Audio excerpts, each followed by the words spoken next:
Lepidus had previously been a close ally of Julius Caesar, though he was an able military commander and proved a useful partisan of Caesar. Lepidus has always been portrayed as the weakest member of the triumvirate. He typically appears as a marginalized figure in depictions of the events of the era, most notably in Shakespeare's plays. While some scholars have endorsed this view, others argue that the evidence is insufficient to discount the distorting effects of propaganda by his opponents, principally Cicero and, later, Augustus. Family. Lepidus was the son of Marcus Aemilius Lepidus. His mother may have been a daughter of Lucius Appuleius Saturninus. His brother was Lucius Aemilius Lepidus Paulus. His father was the first leader of the revived Populares faction after the death of Sulla, and led an unsuccessful rebellion against the Optimates. Lepidus married Junia Secunda, sister of Marcus Junius Brutus and Junia Tertia, Cassius Longinus's wife. Lepidus and Junia Secunda had at least one child, Marcus Aemilius Lepidus the Younger. Biography. Ally of Caesar, Lepidus joined the College of Pontiffs as a child. He started his cursus honorum as triumvir munitulus, overseeing the minting of coins, from c. 6258 BC. Lepidus soon became one of Julius Caesar's greatest supporters. He was appointed as a praetor in 49 BC, being placed in charge of Rome while Caesar defeated Pompey in Greece. He secured Caesar's appointment as dictator, a position Caesar used to get himself elected as consul, resigning the dictatorship after 11 days. Lepidus was rewarded with the position of proconsul in the Spanish province of Hispania Citeria. While in Spain, Lepidus was called upon to act to quell a rebellion against Quintus Cassius Longinus, governor of neighboring Hispania Ulteria. Lepidus refused to support Cassius, who had created opposition to Caesar's regime by his corruption and avarice.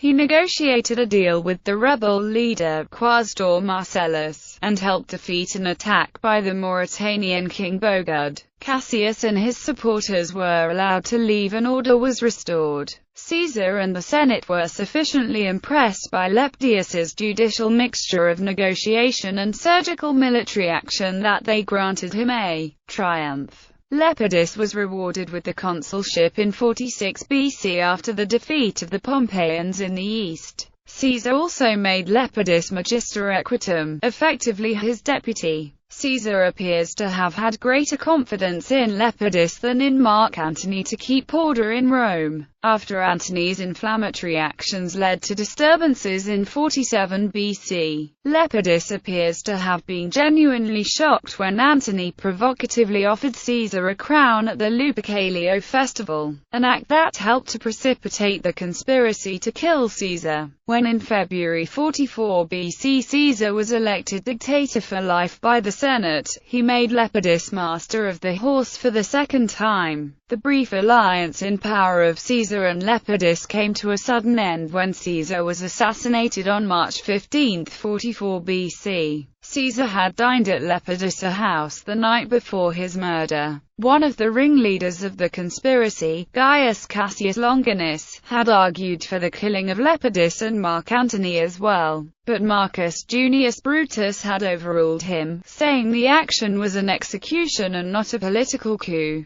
Aftermath of Caesar's death. As soon as Lepidus learned of Caesar's murder, he acted decisively to maintain order by moving troops to the Campus Martius. He proposed using his army to punish Caesar's killers, but was dissuaded by Antony and Aulus Hirtius. Lepidus and Antony both spoke in the Senate the following day, accepting an amnesty for the assassins in return for preservation of their offices and Caesar's reforms. Lepidus also obtained the post of Pontifex Maximus. At this point, Pompey's surviving son Sextus Pompey tried to take advantage of the turmoil to threaten Spain. Lepidus was sent to negotiate with him. Lepidus successfully negotiated an agreement with Sextus that maintained the peace. The Senate voted him a public Thanksgiving festival. Lepidus thereafter administered both Hispania and Narbonese Gaul. When Antony attempted to take control of Cisalpine Gaul by force and displace Decimus Brutus, the Senate led by Cicero called on Lepidus to support Brutus, one of Caesar's killers.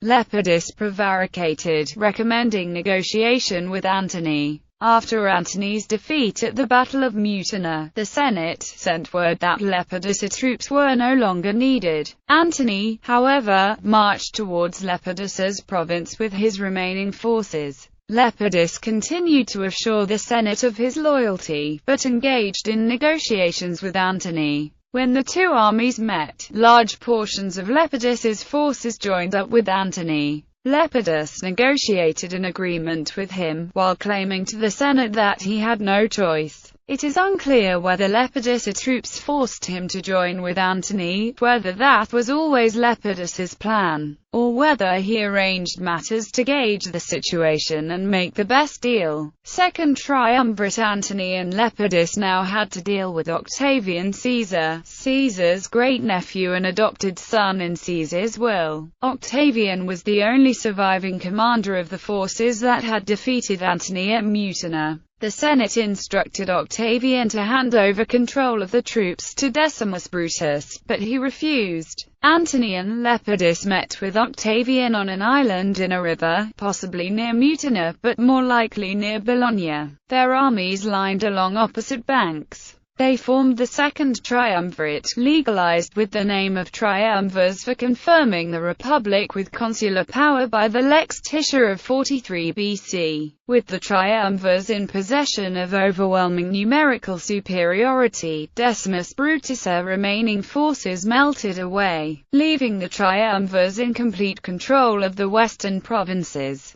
Unlike the first triumvirate of Caesar, Pompey, and Crassus, this one was formally constituted. In effect, it sidelined the consuls and the Senate and signaled the death of the Republic. The triumvirate's legal lifespan was for 5 years. At the beginning, Lepidus was confirmed in possession of both the provinces of Hispania, along with Narbonese Gaul, but also agreed to hand over 7 of his legions to Octavian and Antony to continue the struggle against Brutus and Cassius, who controlled the eastern part of Roman territory. In the event of a defeat, Lepidus' territories would provide a fallback position. Lepidus was to become consul and was confirmed as Pontifex Maximus. He would assume control of Rome while they were away. According to Lepidus' biographer Richard D. Weigel, Lepidus' willingness to give up his legions inevitably consigned him to a subsidiary role in the triumvirate. Lepidus had in fact already reached the peak of his power. By becoming Pontifex Maximus and Triumvir, he had gained a level of recognition that would preserve his name and save a very small niche for him in the history of Western civilization. However, in agreeing to yield 7 of his legions and allow Octavian and Antony the glory of defeating Brutus and Cassius, he had consigned himself to a minor role in the future. Lepidus also agreed to the prescriptions that led to the death of Cicero and other die-hard opponents of Caesar's faction. Later historians were particularly critical of him for agreeing to the death of his brother Lucius Paulus, a supporter of Cicero. However, Cassius Dio hints that Lepidus helped Paulus to escape after Philippi after the pacification of the East and the defeat of the Assassins faction in the Battle of Philippi, during which he remained in Rome. Antony and Octavian took over most of Lepidus' territories, but granted him rights in the provinces of Numidia and Africa. For a while he managed to distance himself from the frequent quarrels between his colleagues Antony and Octavian. When the Perusina War broke out in 41 BC, Octavian tasked Lepidus with the defense of Rome against Lucius Antonius, Mark Antony's brother. Lucius, with superior forces, easily took the city. Lepidus was forced to flee to Octavian's camp. Lucius soon withdrew from Rome and Octavian retook the city. After this, Lepidus was given 6 of Antony's legions to govern Africa. In 37 BC, the Treaty of Tarentum formally renewed the triumvirate for another 5 years. During his governorship of Africa, he promoted the distribution of land to veterans, possibly in order to build up a network of clients. He appears to have encouraged the Romanization of Thebulus in Numidia, and to have demolished illicit extensions to Carthage so that the formerly cursed area of the old city, destroyed after the Third Punic War, was not built upon. Fall from power in 36 BC. During the Sicilian revolt, Lepidus raised a large army of 14 legions to help subdue Sextus Pompey. However, this was to lead to an ill-judged political move that gave Octavian the excuse he needed to remove Lepidus from power. After the defeat of Sextus Pompey, Lepidus had stationed his legions in Sicily, and a dispute arose over whether he or Octavian had authority on the island. Lepidus had been the first to land troops in Sicily and had captured several of the main towns. However, he felt that Octavian was treating him as a subordinate rather than an equal. He asserted that Sicily should be absorbed into his sphere of influence. After negotiation, he suggested an alternative. Octavian could have Sicily and Africa, if he agreed to give Lepidus back his old territories in Spain and Gaul, which should legally have been his according to the Lex Tiscia. Octavian accused Lepidus of attempting to usurp power and fomenting rebellion. Humiliatingly, Lepidus' legions in Sicily defected to Octavian, and Lepidus himself was forced to submit to him. On the 22nd of September 36 BC, Lepidus was stripped of all his offices except that of Pontifex Maximus. Octavian sent him into exile in Circerii. After the defeat of Antony in 30 BC, Lepidus' son Lepidus the Younger was involved in a conspiracy to assassinate Octavian, but the plot was discovered by Gaius Maecenas. The younger Lepidus was executed, but the former triumvir himself was left unmolested. His wife Junia was, however, implicated. Lepidus had to plead with his former enemy Lucius Senius Balbinus to grant her bail. Spending the rest of his life in obscurity, Lepidus was apparently allowed to return to Rome periodically to participate in some Senate business. Octavian, now known as Augustus, is said to have belittled him by always asking for his vote last. He died peacefully in late 13 BC or early 12 BC. Reputation. Lepidus's biographer Richard D. Weigel says that he has been typically caricatured by both ancient and modern historians as weak, indecisive, fickle, disloyal and incompetent. Cicero condemned Lepidus for wickedness and sheer folly, after he allowed his forces to join with Mark Antony's after Antony's initial defeat of the Battle of Mutina. He also privately suggested that Lepidus' wife Junia was unfaithful to him. Decimus Brutus called him a weathercock, and Bellius Paterculus called him the most fickle of mankind, and incapable of command. According to Cassius Dio, while Mark Antony and Octavian were away from Rome fighting Brutus and Cassius, Lepidus was nominally in control of the city, but Mark Antony's wife Fulvia was the real power. Dio wrote that she, the mother-in-law of Octavian and wife of Antony, had no respect for Lepidus because of his slothfulness, and managed affairs herself, so that neither the Senate nor the people transacted any business contrary to her pleasure. These views are reflected in Shakespeare's portrayal of Lepidus in Julius Caesar, in which Antony describes him as a slight, unmeritable man, meet to be sent on errands, comparable to a donkey required to bear burdens. In Antony and Cleopatra he is portrayed as extremely gullible, asking Antony silly questions about Egypt while very drunk.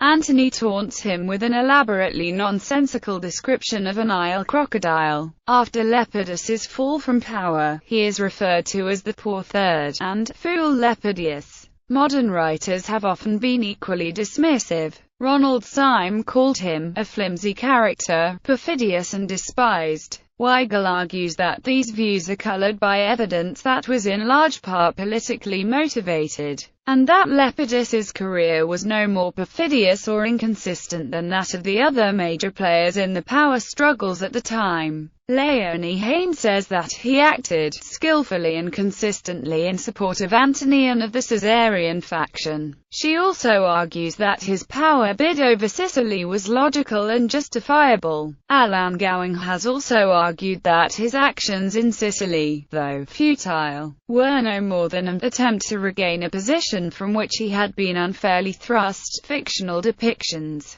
Despite his role as a slight, unmeritable man in Shakespeare's Julius Caesar or as a rambling drunk in Antony and Cleopatra, other Renaissance-era writers portrayed Lepidus in a more positive way. Caspar Brulow's Latin play Quaes Julius Caesar depicts Lepidus as Caesar's loyal ally, warning him against conspiracies and later planning revenge on his killers. Georges de Scudery's La Mort de Acute Sar portrays him in a similar light, warning Caesar, and later working closely with Antony, who refers to him as Sage et Prudentelli Acute Pide. In Pierre Corneille's Mort de Pompée, his is a non-speaking role, simply presented as one of Caesar's entourage of officers. Lepidus appears in several 18th-century French plays, such as Prosper Joliot de Crabillin's Le Triumvirate, ou La Mort de Cicéron, in which he attempts to save Cicero's life, and is portrayed as a conflicted figure, who respects traditional Roman values,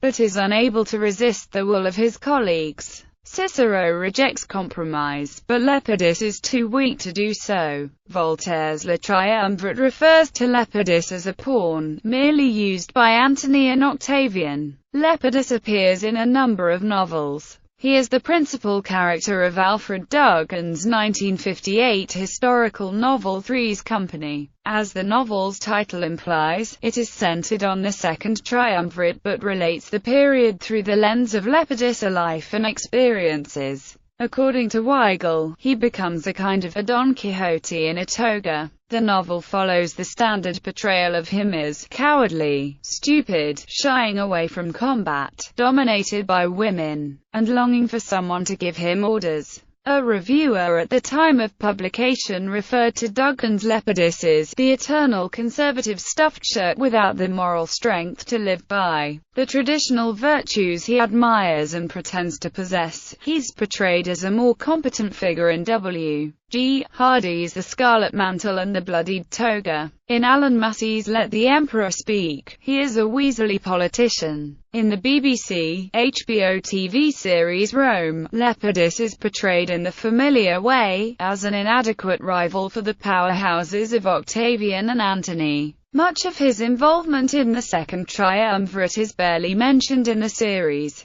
No mention is made of his alliance with Antony and Caesar before the assassination. He is depicted as a general sent to defeat the weakened Antony after Mutina. His whole army immediately defects to his enemy. He appears sporadically as a barely noticed participant in later discussions about future plans.